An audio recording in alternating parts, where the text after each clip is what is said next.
All right, now that we are deeply into the fall season, the energy is changing and the garden tasks that we do are also changing with the energy of the seasons.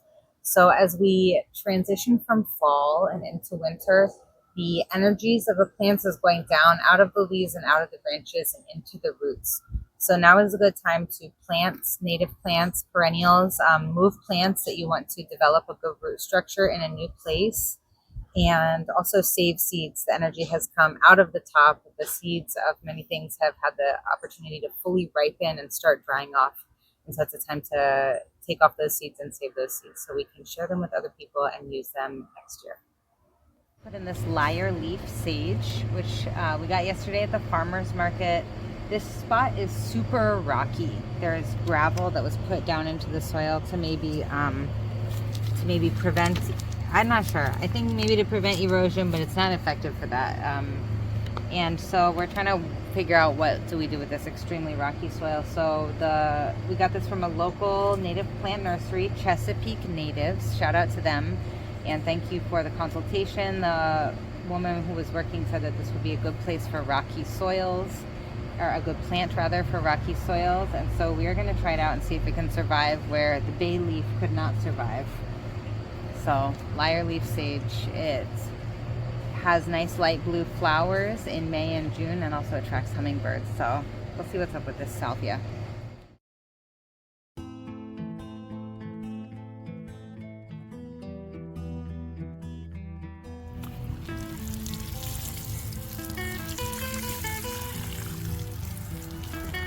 Another good thing to do this time of year is to get your cover crops going so that you can make sure that your soil is covered in the winter. So in this bed, we had a Three Sisters garden. We recently harvested the squashes and melons that were running around at the bottom. And now we have planted fava beans to cover up this soil and just keep the soil protected and, give kind of a layer so it can have some good decomposition going on, and so the upper level of the soil won't get too dried out, and so that the roots will create nice activity in the soil. And then when we cut these off, the roots will decompose and feed nitrogen back into the soil. So that's what these fava beans are doing here. We have some other stuff that has kind of self-seeded or seeded from other stuff that went to seed. We have some lettuce, some old marigolds that are still hanging on for now. We have some carrots over here, and some onions. So those are our cover crops, of our soil cover for the winter, so that our soil is not bare.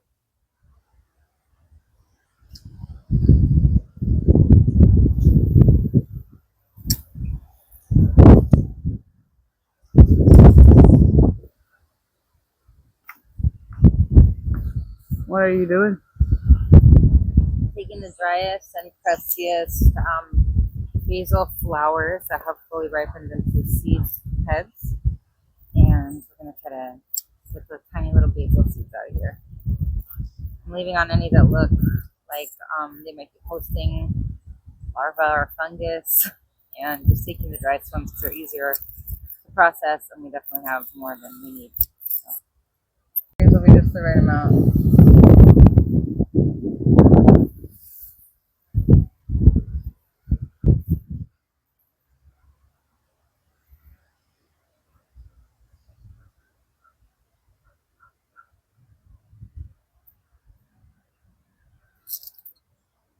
As we change these annual beds to a fruit guild, we added some native plants, some native supporting plants. We added some cardinal flower, or Abby did, and those are great for the pollinators, great for hummingbirds. We also added some echinacea. We already have strawberries in this bed, and we have some Egyptian walking onions. In the middle, we add taller plants, like we have this tall phlox, and behind the phlox, we'll be adding a coverage root, which is another tall native perennial plant. At this corner here is crocus. I think this is one coming up. We planted crocuses here. Nope, nope. Little nubbins. And we have this beautiful aquilegia. I think this is the pink petticoat. On the other side, at the other corner, we planted more crocuses, and behind that we have strawberries. Behind the strawberries, we have a erect blackberry, cornet blackberry with great blue lobelia, Egyptian walking onions. I think there are a few lettuce in there. Lotus throw.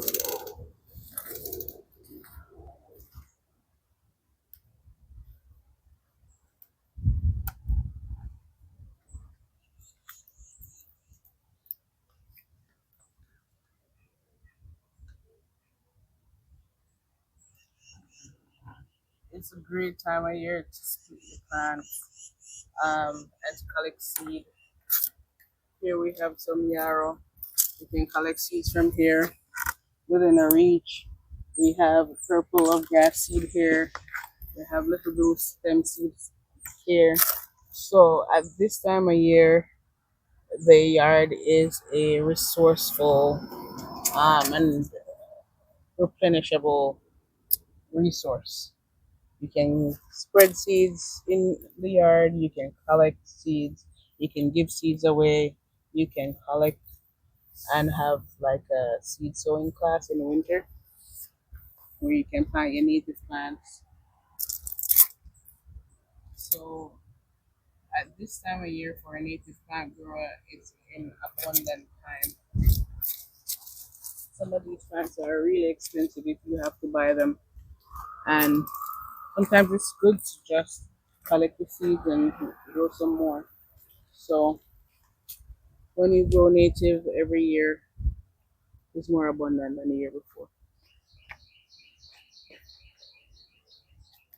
So this part of the garden to me looks great going into winter for several reasons. One of the big reasons are these grasses we have here, these native grasses, which are little blue stem, and then purple love grass is down there. And because they're so thick and they're going to remain long and healthy, lush throughout the winter. Even when it's not like live and green, it still is present and it is providing not only ground cover for the soil, but also nesting ground for skippers and other native pollinators. What else do we have? We have some nice seed heads. We have this milkweed going to seed here. So those will continue to spread and prosper throughout the winter.